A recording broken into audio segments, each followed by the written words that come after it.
नमस्कार আমি district secretary DLSA Gomati. আজকে 10 তারিখ আর আজকে ইন্টারন্যাশনাল হিউম্যান রাইটস ডে ওর আর আমার লিগাল সার্ভিস ক্যাম্পটা একসঙ্গে হয়েছে।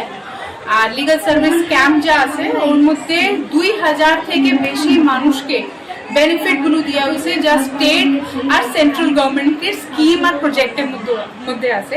এখানে 24 স্টলসগুলো দেওয়া আছে, যার মধ্যে ট্রান্সজেন্ডার্স, হ্যান্ডিক্যাপস, তারপরে মুন্ডা কমিউনিটি, যা এখানে এসটি কমিউনিটি যার কাছে এখনো এসটি সার্টিফিকেটগুলো নাই ওনাকেও ইনক্লুড করা হয়েছে। আর যা প্রেগনেন্ট লেডিজ, হ্যাঁ, যা লেবার কার্ড হোল্ডার্স, আর যা ওবিসি, যা ম্যারেজ সার্টিফিকেট, এসটি অরফানগুলো বাচ্চাকেও বার্থ সার্টিফিকেটগুলো দেওয়া হয়েছে এখানে। এটা আর অনেক ধরনের ডিসেবল যা ডিফারেন্টলি এবল যা মানুষগুলো আছে ওনাকেও wheel chair, tricycle, sticks, hearing aids এটাগুলোও দেওয়া হয়েছে। এটা কিছু কিছু হাইলাইটস আর কি।